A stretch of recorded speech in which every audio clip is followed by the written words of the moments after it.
मेरा नाम डॉक्टर असदुल्ला सुमरो है। मैं यहाँ अल्तमश जनरल हॉस्पिटल में माहिर अमराज़ क़ल्ब और हार्ट फेलियर स्पेशलिस्ट हूँ। आज का जो मौजू है हमारा वो हार्ट फेलियर और स्पेशल फोकस है एडवांस हार्ट फेलियर। सर्दी के मौसम जैसे ही आता है तो हार्ट फेलियर के मरीज़ों में काफ़ी ज़्यादा इजाफा हो जाता है और जो पुराने हार्ट फेलियर के कंपनसेटेड पेशेंट्स होते हैं वो डिकम्पनसेट होकर और अस्पताल में दाखिल हो जाते हैं। तो लास्ट मंथ जो है वो इस तरह से काफ़ी पेशेंट अस्पताल में दाखिल थे, लेकिन उनमें से एक पेशेंट जो था वो एडवांस हार्ट फेलियर का पेशेंट था और जो यंग था एक लिहाज से कि 52 साल, कोई इतनी ज़्यादा उम्र नहीं है। और उसकी जो हिस्ट्री थी वो इस तरह से थी कि 4 साल पहले 2020 में उनको मैसिव हार्ट अटैक हुआ था और उस हार्ट अटैक के साथ साथ उनके हार्ट मसल जो है वो उनकी एलएडी जो है वो बंद थी और उसके साथ साथ उनका हार्ट मसल जो है वो काफ़ी वीक होके और हार्ट बढ़ गया था, तो उसे हार्ट फेलियर कहते हैं। और कुछ अरसे के बाद फिर उन्होंने इलाज तर्क कर दिया और चनाचे डायबिटिक भी थे, हाइपरटेंसिव भी, सिगरेट भी इस्तेमाल कर रहे थे, अल्कोहल भी थोड़ा बहुत इस्तेमाल कर रहे थे। तो ये तमाम रिस्क फैक्टर्स के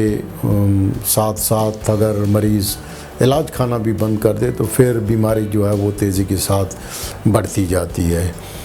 और मैंने जब देखा तो उस वक्त उनको दवाएं खाने के बावजूद जो है उनकी का सांस जो है वो सही नहीं हो रहा था और उसके साथ साथ उनका ब्लड प्रेशर काफ़ी ज़्यादा जो है वो लो हो रहा था। और जब ब्लड प्रेशर लो हो जाए और हार्ट फेलियर की दवाएं फिर वो टॉलरेट नहीं कर पाते मरीज़ जो है वो, तो ऐसी सिचुएशन में फिर एडवांस हार्ट फेलियर का हमेशा डाउट रहता है कि कहीं एडवांस हार्ट फेलियर तो नहीं है, क्योंकि एडवांस हार्ट फेलियर जो है वो बाकी हार्ट फेलियर के पेशेंट से थोड़ा सा मुख्तलिफ होता है। तो ये दो चीज़ें यहाँ पर जो है वो मैं हार्ट फेलियर के हवाले से हाईलाइट करना मुनासिब समझ रहा हूँ। एक तो ये कि अक्सर जो मरीज़ हैं हार्ट फेलियर के उनके तशख़ीस और इलाज में कोताही हो जाती है और तशख़ीस का और इलाज में कोताही इसका मकसद ये कि या तो बीमारी देर से डायग्नोस होती है या फिर मरीज़ जो है वो इलाज नहीं खाते, इस्तेमाल नहीं करते दवाएं। और ऐसे मरीज़ जो हैं वो अगर हों तो फिर कभी कभार बीमारी इतनी शिद्दत के साथ ज़ोर पकड़ लेती है कि वो कैंसर से भी ज़्यादा जानलेवा साबित होती है। दूसरे मरीज़ों में ये होता है कि हम ज़्यादातर मरीज़ों को उनके अलामात के बेस पर इलाज करते हैं और हार्ट फेलियर की अलामात के लिहाज से कि सांस की तकलीफ़ है और वो एको करवा के और डायग्नोसिस जब हो जाता है कि इनको हार्ट का फंक्शन कमज़ोर हो गया है, दिल बढ़ गया है, तो उनको सिम्टोमेटिकली इलाज दे देते हैं। तो उसमें कुछ पेशेंट्स में हमसे कोताही हो जाती है कि हार्ट फेलियर की एटियोलॉजी को इस्टैब्लिश नहीं कर पाते। उनमें से कुछ मरीज़ ऐसे होते हैं जिनको पुराना कोई हार्ट अटैक नहीं होता, ना ही अंजाइना के सिम्टम्स होते हैं, लेकिन उनकी शरीयानें जो है वो तंग और बंद होती हैं। लेकिन चनाचे मरीज़ों के दिल इस तरह से हाथी की तरह बढ़ जाते हैं और दिल का गोश्त कमज़ोर हो जाता है, तो फिर एंजियोग्राफी करके शरीयानों को देखने के लिए कुछ डॉक्टर्स जो हैं वो अवॉइड करते हैं और फिर दवाओं के ज़रिए उनको इलाज करते हैं। तो उस वजह से जो अंडरलाइंग हार्ट फेलियर की इटियोलॉजी होती है, क्योंकि हार्ट फेलियर कोई एक बीमारी नहीं है, वो एक पेचीदा सिंड्रोम है और उसके मल्टीपल एटियोलॉजीज़ हैं और उनमें से कुछ एटियोलॉजीज़ ऐसी होती हैं जो रिवर्सिबल होती हैं। अब जब तक हम एटियोलॉजी को इस्टैब्लिश नहीं करेंगे तो पता नहीं चलेगा कि कौन सा पेशेंट्स में हार्ट फेलियर रिवर्स हो सकता है, रिकवर हो सकता है और कौन से पेशेंट्स में जो है वो इर्रिवर्सिबल एटियोलॉजी होती है। तो लिहाजा इटियोलॉजी को इस्टेब्लिश करना जो है वो तमाम ज़रूरी होता है। दूसरा ये होता है कि इटियोलॉजी और प्रेसिपिटेंट के कुछ मरीज़ होते हैं उनको हार्ट फेलियर होता है और इलाज पर वो स्टेबल होते हैं, लेकिन फिर अचानक जो मरीज़ जो है वो उनका सांस जो है वो बिगड़ के और सांस इतनी शिद्दत अख्तियार कर जाता है कि उनको अस्पताल में दाखिल होने की नौबत आ जाती है, तो उसको हम एक्यूट डिकम्पनसेटेड हार्ट फेलियर कहते हैं। तो ये जो acute decompensated heart failure, acute de novo heart failure, chronic compensated heart failure, ये सारी हार्ट फेलियर की वैरायटीज़ हैं। लेकिन उनमें से एक एडवांस हार्ट फेलियर ऐसा होता है जिस पर आज हम थोड़ा सा तफसील के साथ डिस्कस करके और अवामुन्नास में शऊर और आगाही जो है वो क्रिएट करेंगे, ताकि लोगों में इस बीमारी के मुतालिक कि ये जो एडवांस हार्ट फेलियर है ये बाकी एडवांस हार्ट फेलियर के मरीज़ों से थोड़ा मुख्तलिफ होता है। उनमें से कुछ मरीज़, ज़्यादातर जो मरीज़ होते हैं उनका इस तरह से दिल जो है वो हाथी की तरह जो है वो दिल बढ़ा हुआ होता है, क्योंकि कुछ ऐसे मरीज़ होते हैं जिनका दिल छोटा होता है, दिल का गोश्त तो कमज़ोर होता है लेकिन दिल छोटा होता है, दिल थिक हो जाता है, सख्त हो जाता है उनका, तो वो थोड़े से मुख्तलिफ होते हैं उनमें। एडवांस हार्ट फेलियर में जाने से पहले मैं चाह रहा हूँ कि आपको थोड़ा सा बेसिक हार्ट फेलियर की स्टेजेस को समझने की कोशिश करें हम। हार्ट फेलियर के जितने भी मरीज़ होते हैं उनकी 4 स्टेजेस होती हैं। ये दो जो ग्रीन आपको नज़र आ रही हैं, ए और बी, ये ग्रीन मैंने इनको इसलिए कलर दिया है कि ये जो दोनों स्टेजेस हैं, स्टेज ए और बी, ये वो मरीज़ होते हैं जिनको हार्ट फेलियर तो हम कहते हैं, लेकिन इन मरीज़ों में अभी हार्ट फेलियर के अलामात नहीं होते हैं। उनमें स्टेज ए वाले जो होते हैं उनमें हार्ट फेलियर के रिस्क फैक्टर्स होते हैं और उन रिस्क फैक्टर्स की वजह से उनमें हार्ट फेलियर होने के इम्कानात होते हैं। और जिन मरीज़ों में इम्कानात होते हैं तो कभी कभार हार्ट फेलियर का हमला जो है उन पर इतना शिद्दत के साथ हमलावर होता है कि पहली दफ़ा ही वो हार्ट फेलियर नमूदार होके और उसी अस्पताल के दौरान, हॉस्पिटलाइजेशन के दौरान जो है मरीज़ जो है वो उनके मल्टीपल ऑर्गन फेलियर हो जाता है और वो मौत का शिकार हो जाते हैं। तो उसको मैं मैलिग्नेंट हार्ट फेलियर जो है वो कहता हूँ, क्योंकि ये कैंसर से भी ज़्यादा मुहल्लिक और वो साबित होता है। तो लिहाजा हार्ट फेलियर स्टेज ए और बी को कोई आसान नहीं समझना चाहिए। और हार्ट फेलियर स्टेज और बी के जो मरीज़ होते हैं, हमारे यहाँ कोई पाकिस्तान में कोई ऐसी डेटा नहीं है, कोई भी किसी भी अस्पताल या कंट्री लेवल पर कोई ऐसी डेटा बैंक नहीं है जिससे हमें पता चल सके कि हमारे मुल्क में स्टेज ए हार्ट फेलियर के कितने पेशेंट्स हैं, स्टेज बी हार्ट फेलियर के कितने पेशेंट्स हैं और स्टेज सी और डी के कितने हार्ट फेलियर पेशेंट्स हैं। तो ये जो स्टेज सी वाले हार्ट फेलियर के पेशेंट्स होते हैं ये टिपिकल सिम्टोमेटिक हार्ट फेलियर के पेशेंट्स होते हैं। तो ये जितने भी मरीज़ डॉक्टरों के पास हार्ट फेलियर की अलामात के साथ आते हैं या अस्पतालों में दाखिल होते हैं,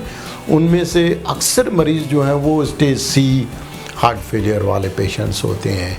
और हार्ट फेलियर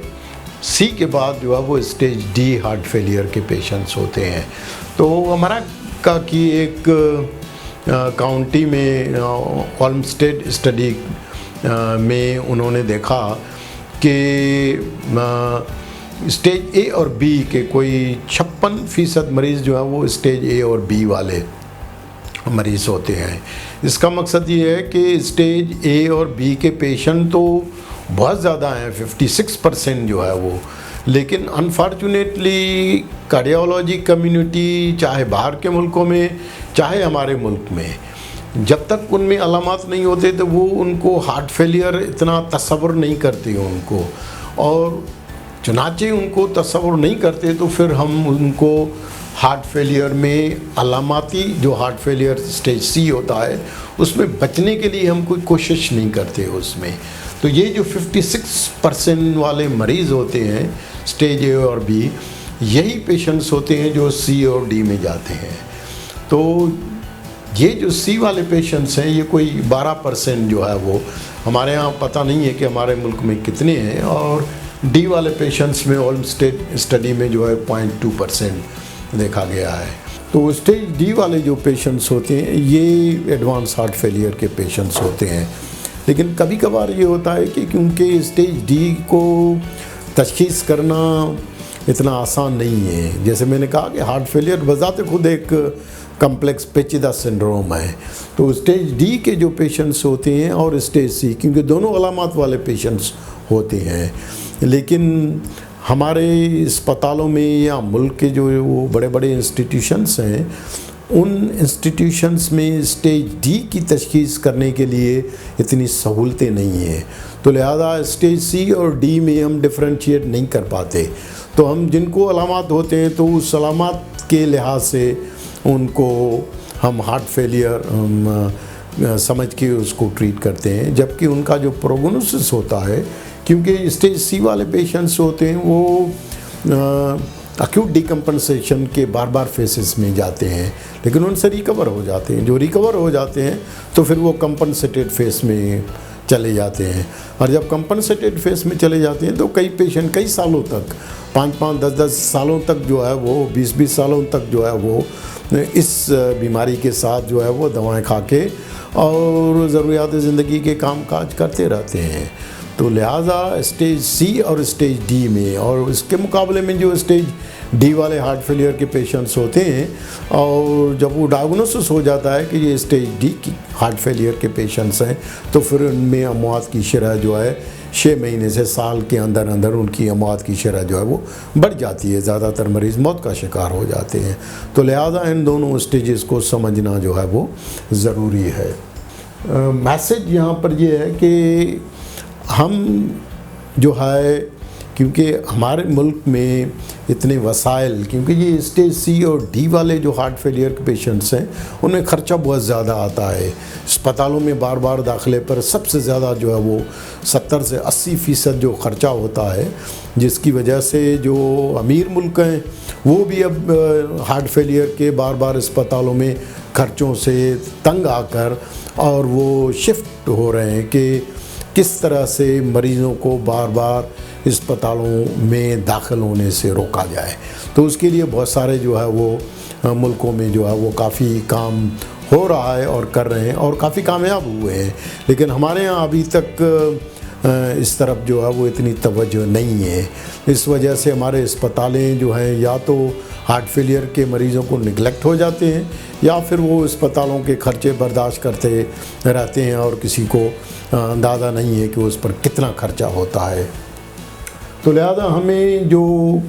टारगेट करना चाहिए वो इन स्टेज बी वाले हार्ट फेलियर के पेशेंट्स पर, कि उनमें हार्ट का फंक्शन तो कमज़ोर होता है, दिल तो कमज़ोर होता है, और लेकिन उनको अलामत नहीं होते। लेकिन चनाचे अलामत नहीं होते हैं तो पेशेंट्स भी और फिजिशियंस भी उन पर इतनी ज़्यादा तवज्जो नहीं देते, और वो मरीज़ फिर वो दवाएं जो है वो प्रॉपर तरीके से इस्तेमाल नहीं करते और छोड़ देते हैं। तो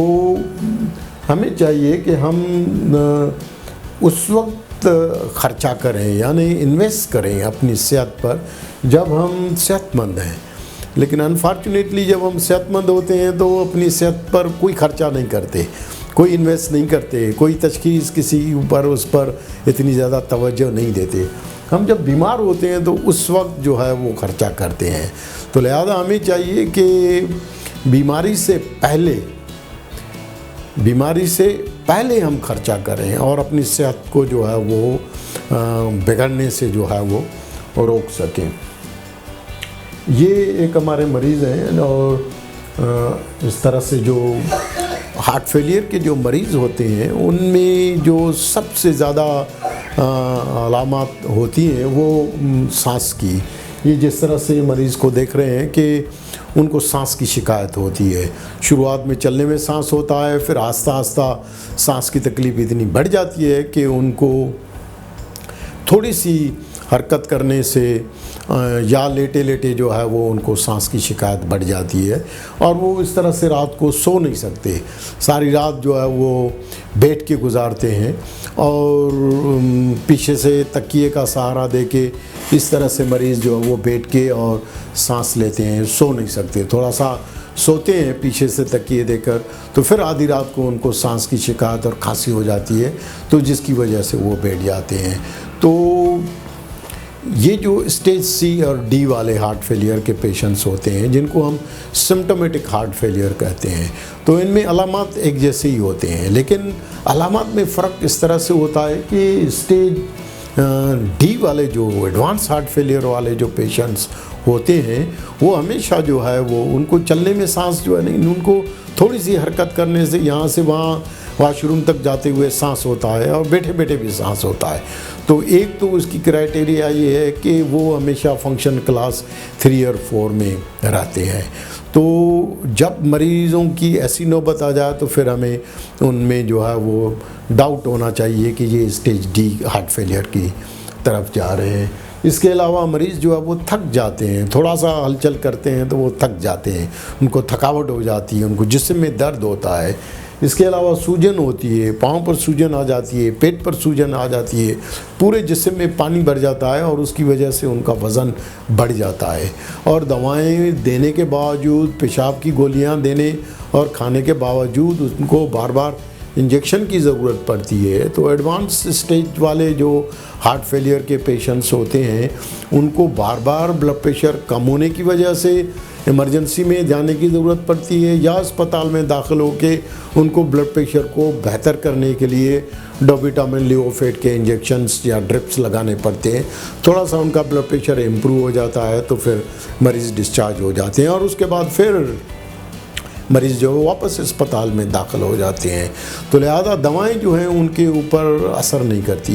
पेशाब आवर जो गोलियां हैं, इंजेक्शन्स हैं, उनसे टेम्परेरी तौर पर तो फ़ायदा होता है, लेकिन फिर दोबारा उनको बार बार अस्पताल में इमरजेंसी में जाना पड़ता है और वो मरीज़ अस्पताल में बार बार इमरजेंसी जाते हैं, इमरजेंसी में इंजेक्शन लगा के फिर वापस घर जाते हैं, फिर वापस घर जाते हैं, एक दिन थोड़ा सा आराम आ जाता है, फिर दूसरे दिन इमरजेंसी में आ जाते हैं। तो इस तरह से इमरजेंसी में काम करने वाले डॉक्टर्स और पैरामेडिकल स्टाफ ऐसे मरीज़ों को पहचान लेते हैं और उनको आपस में जो है वो, लेकिन चनाचे वो एक ऐसी एडवांस स्टेज में पहुंच चुके होते हैं कि जिनका इलाज ये नहीं होता और जिसका जो इलाज होना चाहिए वो अनफॉर्चुनेटली हमारे मुल्क में अवेलेबल नहीं है। एडवांस हार्ट फेलियर थेरापीज़ जो हैं हमारे मुल्क में अवेलेबल नहीं है, तो लिहाजा उनको टेम्पररी तौर पर जो है वो इंजेक्शन्स देके और वो इसके अलावा उनकी दिल की रफ्तार जो है वो गैर मुंतज़िम हो जाती है, जिसकी वजह से बहुत सारे मरीज़ों को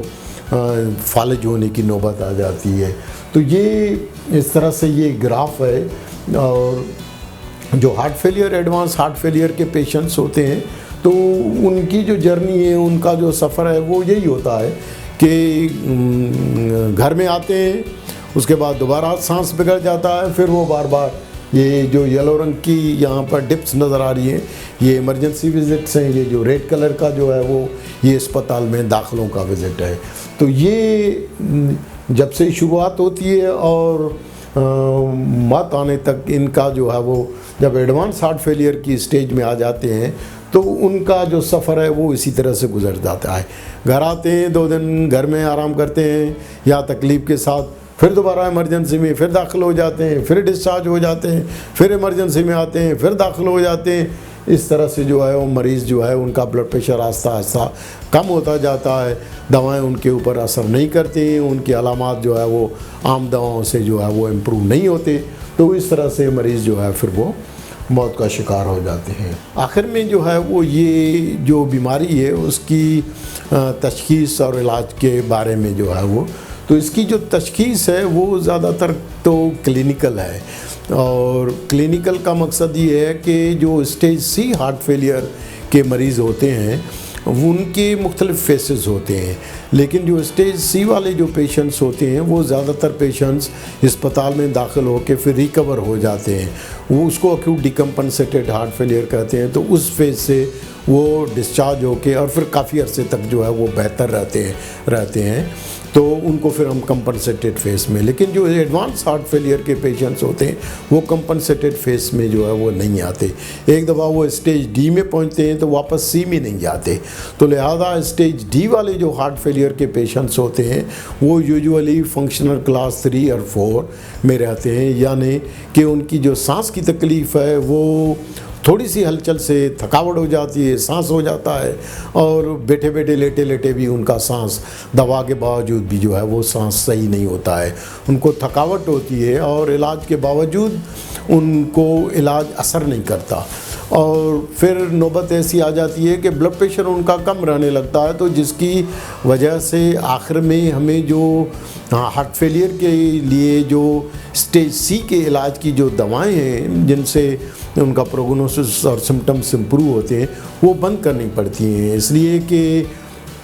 ब्लड प्रेशर की कमी की वजह से उनके जिगर पर सूजन आ जाती है, जिसको हम क्रॉनिक पैसिव लिवर कंजेशन कहते हैं। और कभी कभार ब्लड प्रेशर इतना ज़्यादा कम हो जाता है कि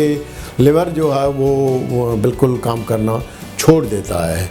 तो उसको हम कहते हैं कि अगर दिल जो है वो जिगर को कत्ल कर ले तो ऐसे मरीज़ जो है फिर जांबिर नहीं हो पाते हैं, उनके गुर्दे ख़राब हो जाते हैं, और गुर्दों की ख़राबी की वजह से जो दिल का इलाज है वो मजबूरन रोकना पड़ता है, क्योंकि जितनी भी हार्ट फेलियर की दवाएं हैं वो गुर्दों से पास होती हैं, लिवर से पास होती हैं, और ब्लड प्रेशर कम होता है तो दवाएं उनके ऊपर असर नहीं करते, तो मजबूरन हमें दवाएँ जो है वो बंद करनी पड़ती है। इसके अलावा और भी बहुत सारे इनको बार बार अस्पतालों में दाखिल होने की, बार बार इमरजेंसी में जाने की नौबत आ जाती है। और ये इनके लिए 6 मिनट्स वॉक टेस्ट होता है जो हमारे शायद कुछ अस्पतालों में अवेलेबल हो, कि वो 6 मिनट तक 300 मीटर भी नहीं चल पाते हैं। और इसके अलावा जो गोल्ड स्टैंडर्ड, उसको हम कार्डियोपल्मोनरी एक्सरसाइज टेस्ट कहते हैं, CPET कहते हैं, हमारे अस्पतालों में अवेलेबल नहीं है। और ये गोल्ड स्टैंडर्ड है, इसके ज़रिए हम क्वांटिटेट करते हैं कि कौन से पेशेंट स्टेज डी वाले हार्ट फेलियर के पेशेंट्स हैं, जब उनकी जो मायोकार्डियल ऑक्सीजन कंजप्शन जो है वो 12 और 14 से कम हो जाए, तो फिर ऐसे पेशेंट्स को एडवांस हार्ट फेलियर थेरापी की ज़रूरत पड़ती है। तो इनका इलाज जो है वो, ये मरीज़ जो होते हैं वो आम हार्ट फेलियर की दवाओं से उनका इलाज जो है वो नहीं होता, तो लिहाजा वो दवाओं के बावजूद भी दिन ब दिन जो है वो वर्स होते हैं, डिटोरिएट होकर और मौत का शिकार हो जाते हैं। तो ये जो heart failure advance D heart failure के पेशेंट्स होते हैं, इनको हार्ट में बैटरी लगाने की एलवेट ना कहते हैं, लेफ्ट वेंट्रिकुलर असिस्ट डिवाइस, या MCS mechanical circulatory support devices, या फिर आखिर में ये होता है कि जो पेशेंट इस डिवाइसेस के लिए एलिजिबल नहीं होते तो उनको हार्ट ट्रांसप्लांट, आर्थोटॉपिक हार्ट ट्रांसप्लांट कहते हैं, कि दिल को तब्दील करना पड़ता है। और अनफॉर्चुनेटली हम पाकिस्तानी न्यूक्लियर टेक्नोलॉजी और मिसाइल टेक्नोलॉजी में तो हम हीरो हैं, यानी अल्हम्दुलिल्लाह हमारे पास काफ़ी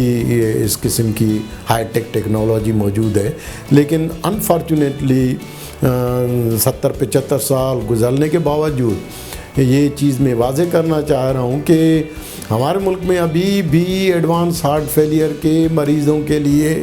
उनकी तशख़ीस और इलाज की सहूलतें नहीं हैं, यानी एलवेट और हार्ट ट्रांसप्लांट की सहूलतें नहीं हैं। हमारे मुल्क में एक भी अभी तक दिल का ट्रांसप्लांट करने के लिए ना तो कोई हॉस्पिटल कैपेबल है, और ना अभी तक किसी को हार्ट ट्रांसप्लांट हुआ है। जिनका हार्ट ट्रांसप्लांट हुआ है तो बाहर के मुल्कों से रिसेंटली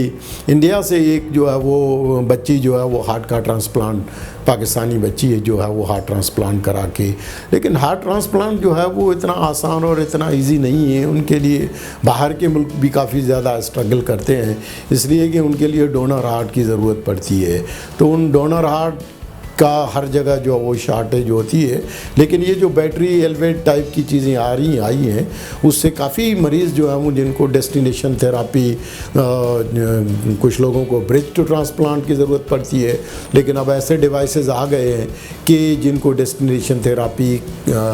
के तौर पर इस्तेमाल करके और वो मरीज़ उन बैटरीज़ के साथ जो है वो काफ़ी सालों तक ज़िंदा रह के और अपने ज़रूरियात ज़िंदगी के काम काज कर सकते हैं। लिहाजा मैसेज ये है कि हमारे जैसे मुल्कों में एडवांस हार्ट फेलियर की जो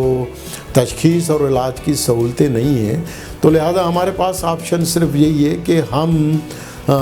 या फार्मास्यूटिकल इंडस्ट्री जो है वो हार्ट फेलियर बी के मरीज़ों को जिनमें अभी अलामात नहीं हैं उनको